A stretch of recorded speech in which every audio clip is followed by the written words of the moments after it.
Okay, so I want to go through a couple things on this video.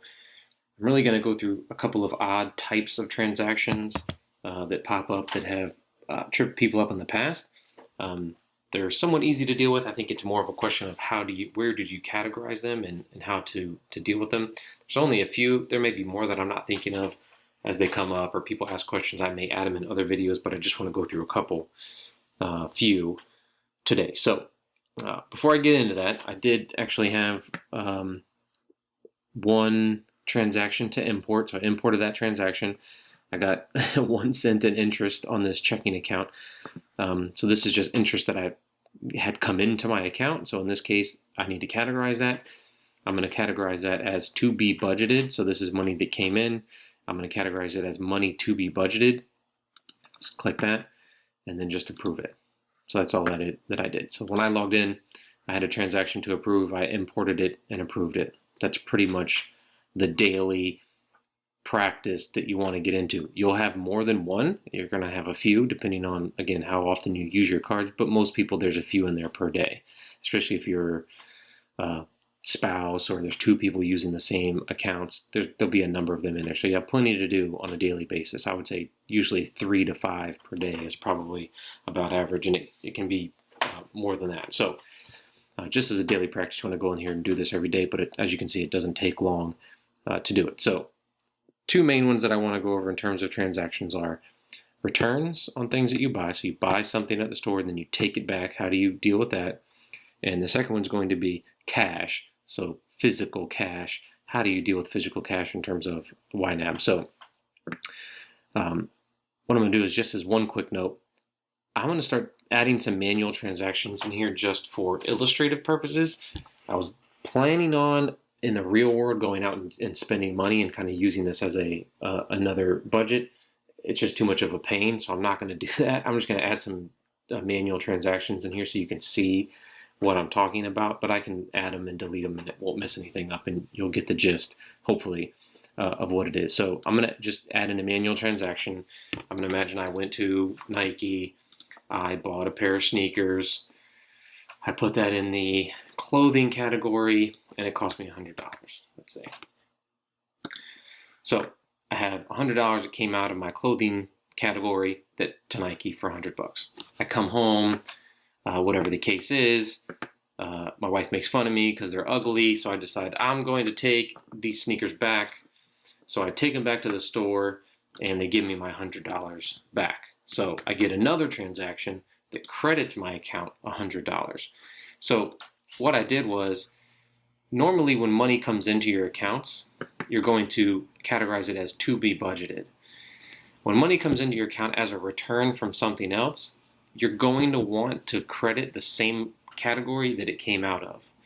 The reason being is, if you're following a budget and you have, let's say, $100 in your clothing category, if you spend $100 and then you take things back and you get $100 back, you want to still have $100 in your clothing budget so you can go buy another pair of sneakers or something, whatever it may be. So you want to credit the same category back when you do returns.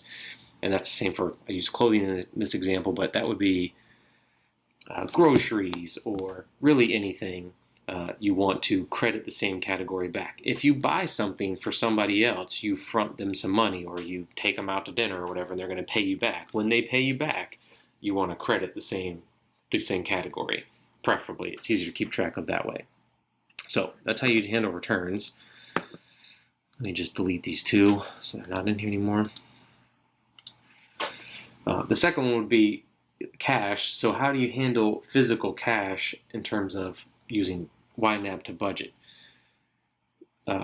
First, if you get paid cash or you get cash from like a gift or something, the only way to keep track of it in YNAB is to deposit it in your accounts.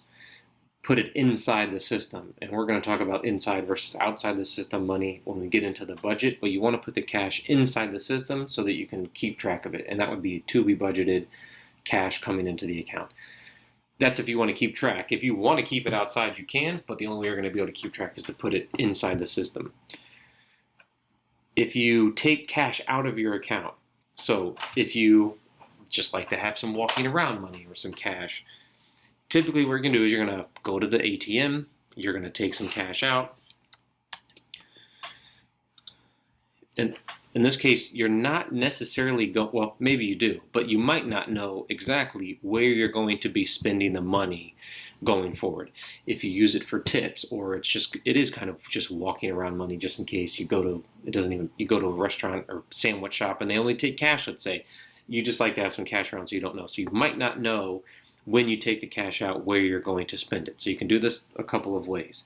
You can either, number one, make a cash category. So you just say cash and you make it whatever goal. I have $100 a month I spend in cash, and I just put that in my cash. So if I would just make a cash category in this case and make it cash and where I want it to go. And we'll talk about this more when we get into the budget, but I'd make a cash category, let's say. So now it comes out of cash. What you could also do is, if you do know where you're going to spend it, let's say you do have it just a tip for tips, let's say, you could make a tip category. If you're taking it out to give a gift to somebody, you put it as a gift. So it's more, do you know what you're going to spend the cash on now? If you do, you can go ahead and categorize it, or split it between categories if you want, or you can just make a cash category if you like it like a walking around kind of mad money thing, which people do like to do, have a little bit of cash in their pocket. It's personal preference. All of these things are personal preference, but it's just a way to keep track of it. And what do I do with cash? I get asked that quite a bit. So those are the two I wanted to go over in particular. One other one to go over is credit card rewards. So credit card rewards, if you use a credit card, normally when they give you rewards, almost doesn't matter if it's cash back or points or something, almost always they give you a credit on your account. So whether you're erasing a purchase or you're getting cash back, most of the time they're just giving you a credit on your credit card balance. So the way that would show up is it would say, we're just going to make a credit. Where do you put it? There's a few different things you can do. You can put it as a to be budgeted. That's probably the simple, most straightforward way to do it. If you've said to yourself, well, any rewards that I get paid out, I've kind of bucketed in my mind as travel rewards, you'd put it in a travel category. So you can credit another category as a way to build up that category if you wanted to do it that way. And you can do that for anything. You could put it in clothing. You could put it in fun money if you wanted to. It's up to you where you put it, but when you do, it's almost like a return.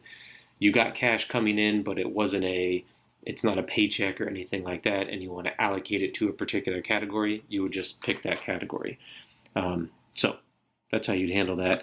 The second thing is interest. So if I pay interest on a credit card, let's see.